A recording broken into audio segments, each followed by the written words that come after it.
సంస్కరణల పేరుతో పుర సేవలను ప్రైవేటు సంస్థలకు కట్టబెట్టే ప్రయత్నాన్ని ప్రజలు సమైక్యంగా తిప్పికొట్టాలని సిపిఎం పట్టణ కార్యదర్శి కొల్లిపర బాబు ప్రసాద్ విజ్ఞప్తి చేశారు. స్థానిక చెంచుపేటలోని ప్రజా సంఘాల కార్యాలయంలో శనివారం జరిగిన సమావేశంలో సిపిఎం పట్టణ కార్యదర్శి కొల్లిపర బాబు ప్రసాద్ మాట్లాడారు. రాష్ట్ర ప్రభుత్వం 975, 673 జీవోల ద్వారా రాష్ట్రంలోని అన్ని మున్సిపాలిటీలు, నగర పంచాయతీలు, కార్పొరేషన్లలోని 14 రకాల కీలక విభాగాలను ప్రైవేటు పరం చేసేందుకు ప్రయత్నాలు ఆరంభించినట్లు తెలిపారు. రహదారులు, మంచినీరు, పారిశుద్ధ్యం, వీధి లైట్ల నిర్వహణ ప్రైవేటు వ్యక్తులకు దారాదత్తం చేసేందుకు ప్రభుత్వం నిర్ణయించిందని తెలిపారు. వీటికి తోడు ఇప్పుడు ఉచితంగా లభించే పౌర సేవలకు యూజర్ ఛార్జీలను వసూలు చేస్తారని చెప్పారు. మున్సిపాలిటీలకు చెందిన బస్ స్టేషన్ను, స్టేడియంలు, కమర్షియల్ కాంప్లెక్స్లు, భవనాలు కూడా ప్రైవేటు పరం కాబోయే పరిస్థితి ఏర్పడిందని ఆందోళన వ్యక్తం చేశారు. ప్రజా సమస్యల పరిష్కార వేదికలో వచ్చిన అర్జీల్లో ఎక్కువ శాతం పరిష్కారం కావటం లేదన్నారు. పన్నులు చెల్లించే సీనియర్ సిటిజన్లకు గౌరవం, మర్యాద లేకుండా పోయాయని ఆవేదన వ్యక్తం చేశారు. ప్రజలు అసోసియేషన్లు పెట్టుకుని పౌర సేవల ప్రైవేటీకరణను వెనక్కి తీసుకోవాలని డిమాండ్ చేస్తూ సమిష్టిగా పోరాటాలు చేయాలని కోరారు. వీరితో సిపిఎం సీనియర్ నాయకులు షేక్ హుసేన్ వలీ ఉన్నారు.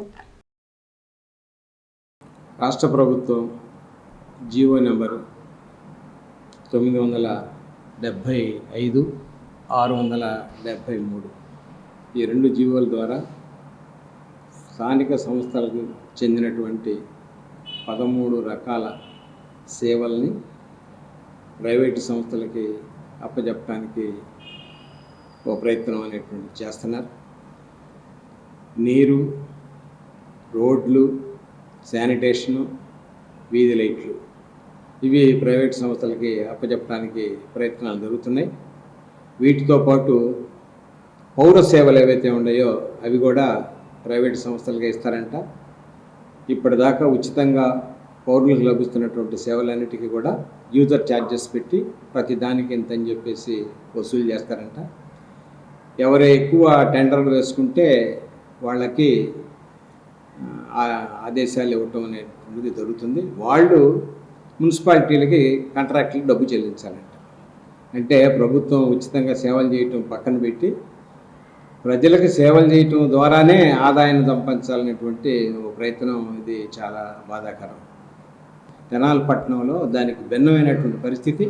కొన్ని కార్యాలయాల్లో అయితే, ప్రత్యేకించి మున్సిపల్ కార్యాలయంలో ప్రజలు ఎవరైనా అర్జీ ఇచ్చుకోవడానికి వెళ్తే కూర్చోడానికి కుర్చీ కూడా ఉండదు, నిలబడే అర్జీ ఇచ్చుకోవాలా.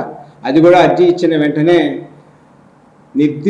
అర్జీ ఇచ్చిన మనిషిని సంతృప్తిపరచడం కానీ, సమస్య గురించి చర్చించడం కానీ లేకుండా అయిపోయింది వెళ్ళండి అని చెప్పేటువంటి తీరు ఇక్కడ చూస్తున్నాం.